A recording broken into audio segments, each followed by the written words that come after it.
জয়নাল 15,000 টাকা বেতনের চাকরি মনে করেন। বস যদি আমাদের দিকে একদিন মুখ কালো করে তাকায়, ঘুম হয়? কথা বলে আপনারা কষ্ট হচ্ছে মনে হয় আপনাদের? ঘুম হয়? 15,000 টাকা বেতনের চাকরি বাঁচানোর জন্য বস, বসের বাবা, বসের দাদা, বসের নানা, বসের নাতি, বসের ড্রাইভার, বসের দারোয়ান, বসের কাজের লোক, সবাই এর রাজি রাখি। আমি কি ভুল বললাম? বলেন ভুল বললাম?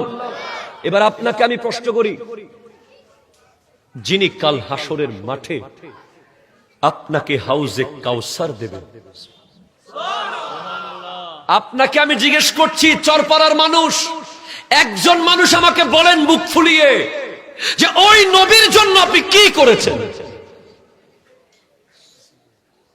কি করেছেন? 15,000 টাকার জন্য গোটা জিন্দেগি একটা মানুষ আর তার গোটা গোষ্ঠীকে আপনি সব ধরনের সম্মান করেছেন। আর যিনি আপনাকে কাল হাসরের মাঠে শাফাআতি লি আহলিল কাবায়ের মিন উম্মতি, ওনার জন্য কি করেছেন আপনি শুনে অবাক হয়ে যাবেন।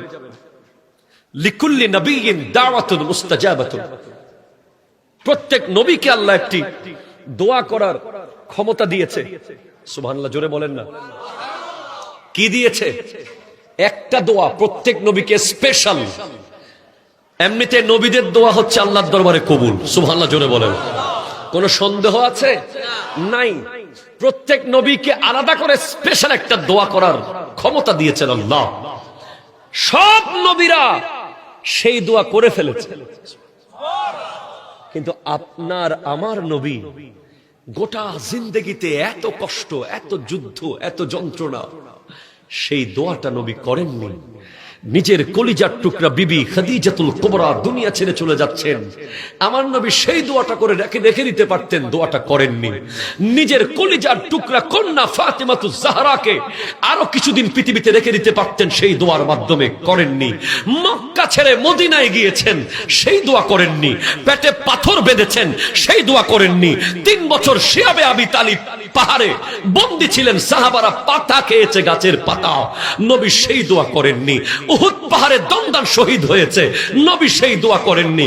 ইমাম হোসেন পাককে উম্মতেরা জবে করে দেবে, নবী জেনেছেন, সেই দোয়া করেননি। তো নবী দোয়াটা রাখলেন কার জন্য? রাখলেন কার জন্য? রাখলেন কার জন্য? সুবহানাল্লাহ, জোরে বলেন। রাখলেন কার জন্য? তো উত্তর আসবে হাসরের মাঠে। সব ধরনের রিকমেন্ডেশন, সব ধরনের সুপারিশ করার পরেও যদি কেউ বেঁচে যায়, সেই দোয়া করে আল্লাহকে বলবো, এই দোয়া রেখে দিয়েছিলাম, আজকে জান্নাতে দিয়ে দাও আমার উম্মতকে। জোরে বলেন। আয়নার সামনে গিয়ে দাঁড়াবেন। জয়নুল আবেদিন কাদি আর কোনদিন আসতে পারে বা না পারে, যুবক আয়নার সামনে গিয়ে দাঁড়াবা, প্রতিদিন একবার দাঁড়াবা, নিজেকে নিজে প্রশ্ন করবা, ইউ আর দ্য জাজ অফ ইয়োরসেলফ। হাসরের মাঠে আল্লাহ বলবে, টুডে ইউ আর দ্য জাজ অফ ইয়োরসেলফ। তুমি হচ্ছে তোমার বিচারক। তোমার বিচারে তুমি জান্নাত পেলে চলে যাও,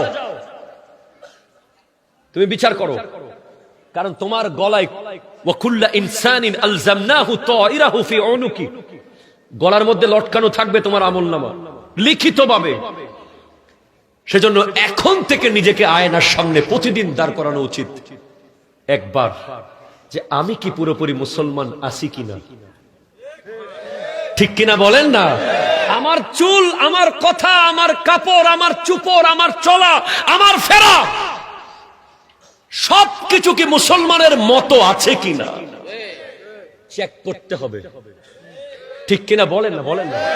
ইউ হ্যাভ টু চেক করতে হবে